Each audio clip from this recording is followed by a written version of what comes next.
Lindsey Godwin. Welcome. That's me. Yeah. Welcome. Thanks for being here. You are here to talk a little bit about your book, but let's start with who you are and what's your gig? What do you do? Well, thanks for having me. Yeah, I'm Lindsey Godwin. I'm a professor at Champlain College in the Stiller School of Business here in Burlington, Vermont. I've been here since 2011. It's hard to believe that it's been that long, but been a wonderful place to live and grow and raise my family. At Champlain, I also am the academic director of the Cooperrider Center for Appreciative Inquiry, which is one of our centers of excellence at Champlain. And we are both an internal and external facing center at Champlain that works to bring appreciative inquiry, which is a strength-based approach to change, to individuals and organizations, both locally and globally. Great. Let's talk a little bit about that. So the Cooperrider Center for Appreciative Inquiry, I had the pleasure of joining a cohort for a 4-day training. It was hard work.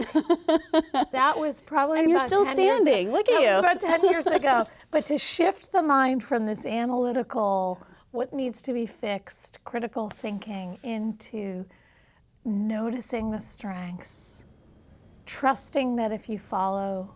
So talk a little bit about what's behind appreciative inquiry. Yeah, and I appreciate your reflection on that it's important work and it's not easy work. You're exactly right. So our society, our research, our training around change, around anything is very deficit diagnostic based. That's just sort of how we're wired as humans to sort of focus on, it kept us alive, evolutionary, right? Affect what is gonna hurt us, what is gonna harm us, like what is there that we need to notice. So we're not wired as much to spend time looking at what's right, what's working, what are our strengths.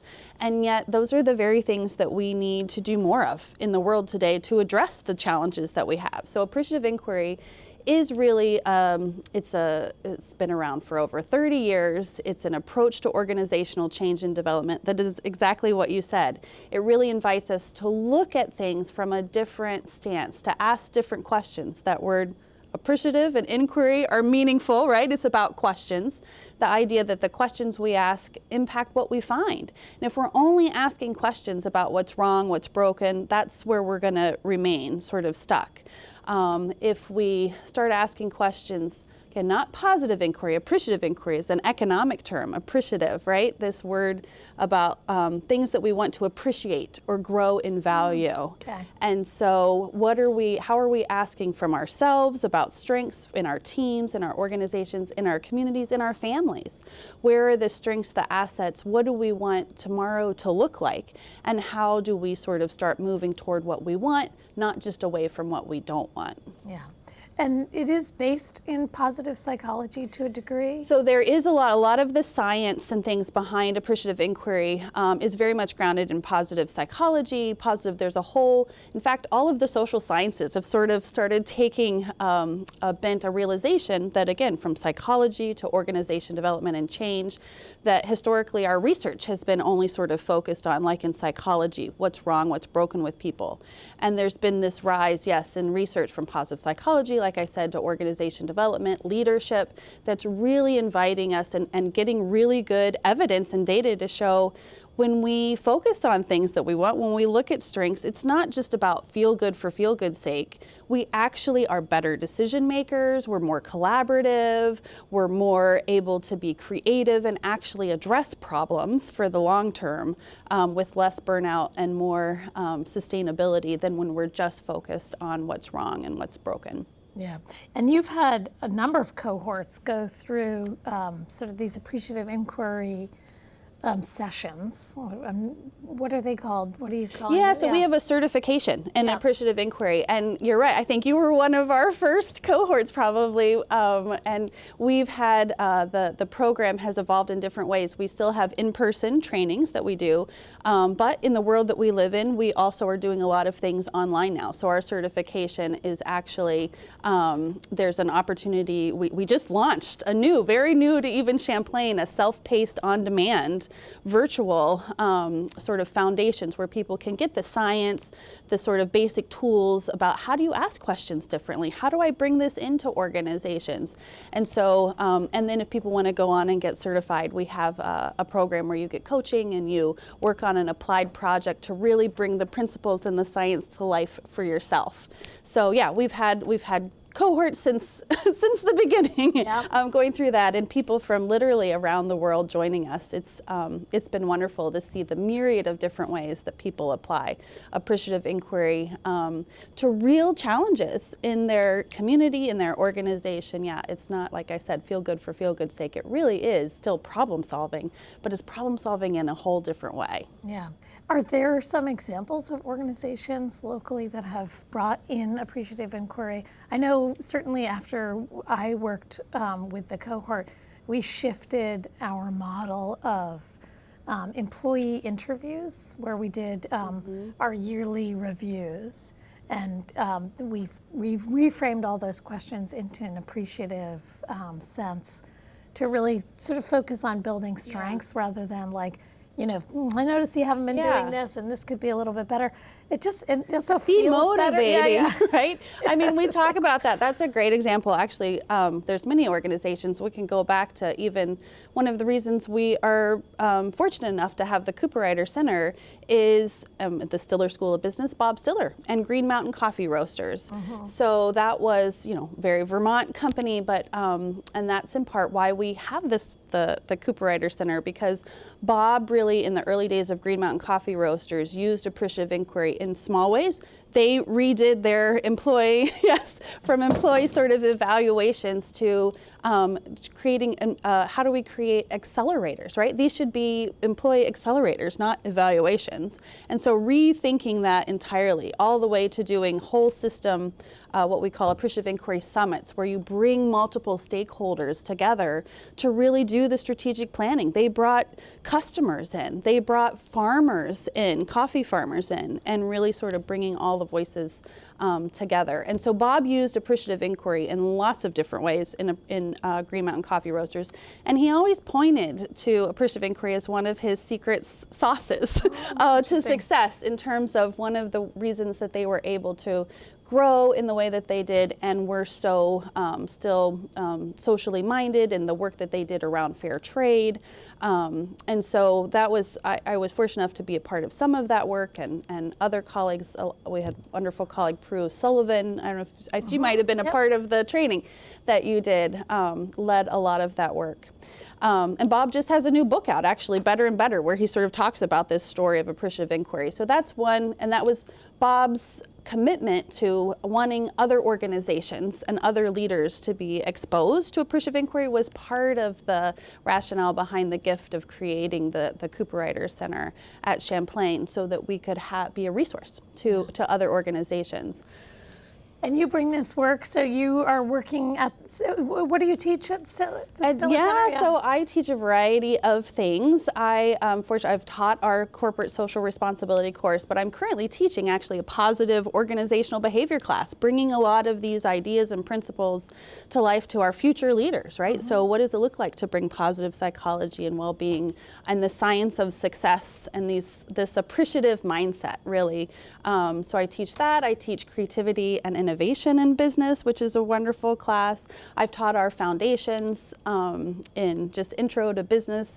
I've taught teams and project management. So I always tease like anything on the people side of business, where I'm trying to remind students that they're going to have to work with other human beings. And so how do we first know ourselves, and then how do we sort of, again, show up with this strength-based appreciative mindset so that you are asking better questions, you're focusing on and lifting up the assets, and really figuring out how you can, again, address the myriad of challenges that are going to be coming at you for the rest of your career, but do it in a way that really continues to move us forward and brings people together. Yeah.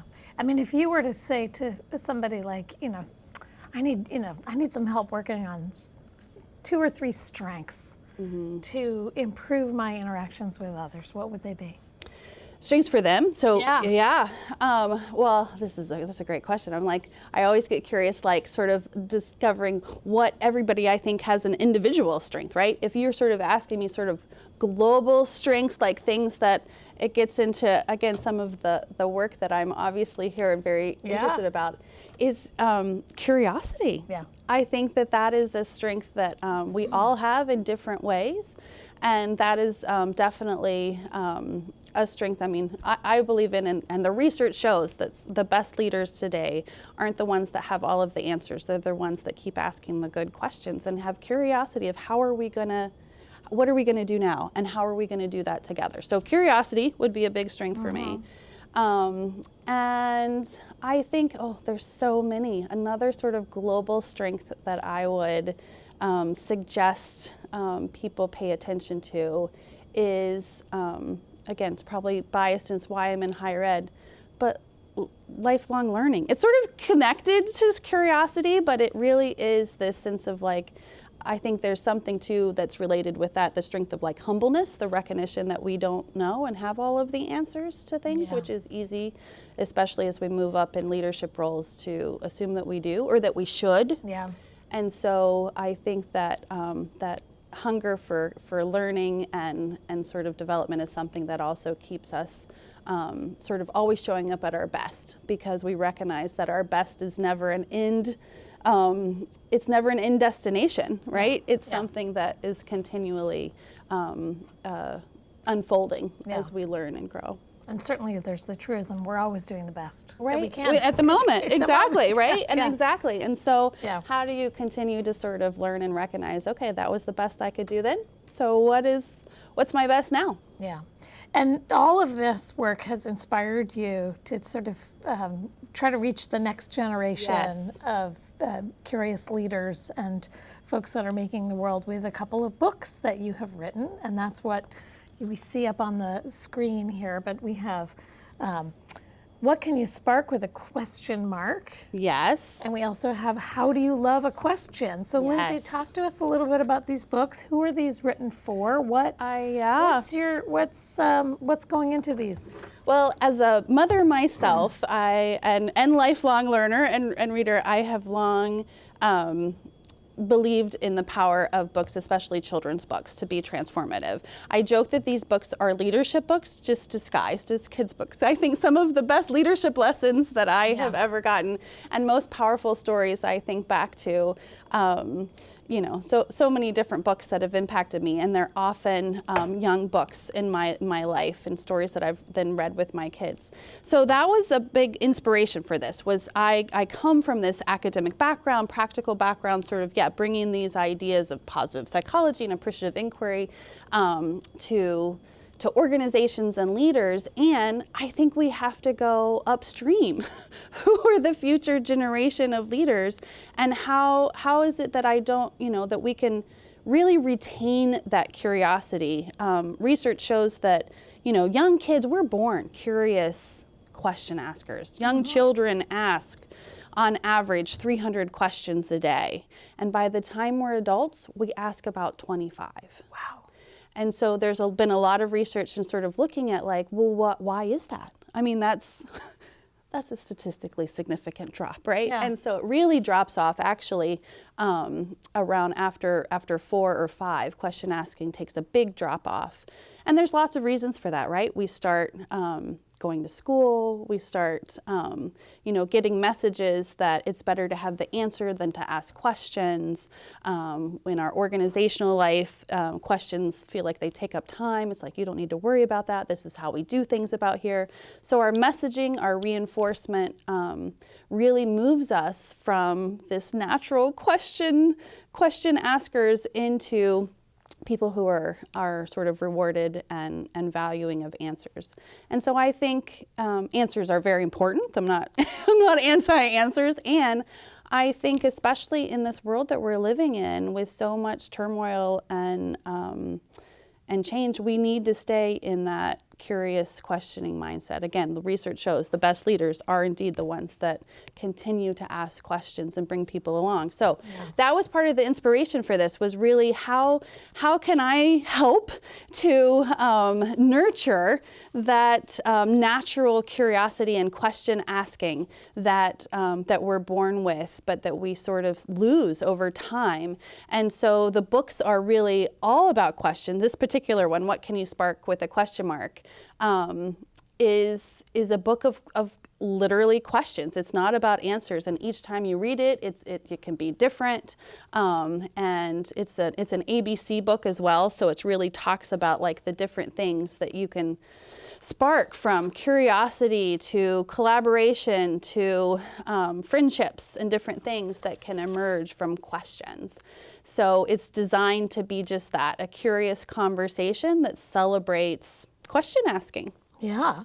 I mean, one of the things that I don't practice it really well, but I think it's an interesting concept, is every time you think of that defensiveness, what question can you ask? Right. And I when people do it back to me, when I feel like I'm entering a moment where I've triggered some sort of defensiveness, and they turn around and ask a question of me instead of responding with yeah, but. It's amazing. And so giving people tools to have a set of questions, it's kind of that thing like, I got caught off in traffic and you just want to know the right thing to say. And it's like, well, maybe it's a question, right? There's always the question of, what can I learn here? I mean, that's always sort of a go-to question, even when we're frustrated, right? Yeah. What is there to learn in this situation? But you're exactly right. Questions are a wonderful way, both of building relationships, of de-escalating conflict. When we get curious about, starting with ourselves, but curious about the other, right? We talk about, I always misquote who said it, but that we can't be afraid of somebody whose story we know.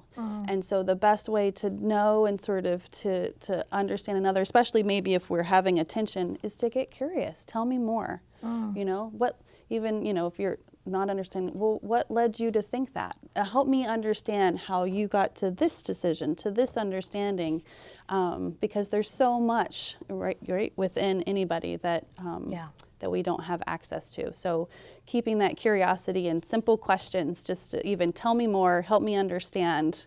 And then when we're trying to be collaborative, one of my favorite questions is, how might we? Which is different than how could we or how should we. I always do this with my students with teams. It seems so little, but again, even a question, how might we, is it's the classic designer's question. It invites openness. It doesn't invite judgment. It invites collaboration. Again, just framed differently. How might we is different than how could we or how should we. It just puts the mind in a different way. So even things like that, noticing the words we use in our questions, can be really powerful in terms of, we talk about questions determine what we find. So if you want different answers, we have to ask different questions. Yeah. Tell us a little bit about the process of writing this book. I mean, there's these beautiful images that you have. You're the author and illustrator. Yes. And what were you dreaming about this every night? Was it did you get it done in a weekend? Was it an anxiety producing? What was the process like? Great questions. This was actually when these books came about. I did have this vision for a series of 3 books about questions. And I started with this one, How Do You Love a Question? It comes from a quote from Rumi about falling in love with your questions. And I had this vision of turning questions into, obviously questions are sometimes these sort of, things that I wanted it to be concrete, especially for kids.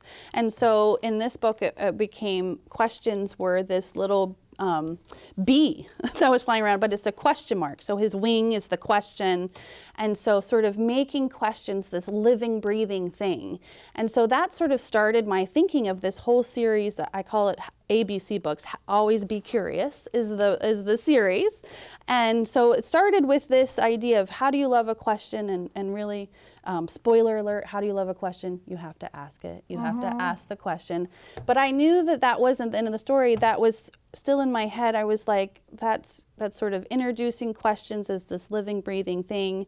But really, again, back to, I had all of this, like, I know what questions can do in research. And so I had this idea for the, what can you spark with a question mark? What is that generative thing? And so, again, I went back to some of my favorite books with my kids, which were ABC books and different things. And really, it came together in my head very fast. It just took me quite a while to put it together. And the process was like, sharing it. I did share it with my kids. I shared it with my nieces and nephews that are even younger to sort of see what stuck for them. Again, what words, were good for them. And so I do have, the third book is in my head, but it's still just in my head. So, but spoiler, or first reveal here, the third book. So how do you love a question? What can you spark with a question mark? And then the third book is going to be, what does a question do? And so much like one of my favorite kids' books was, Are You My Mother? I don't know. Yeah. And I know. It used to make my child cry. I know, and going around and so like finding them. emotional, I know Giant. the machine is very visceral, right? Yeah. Like, you're not my mother.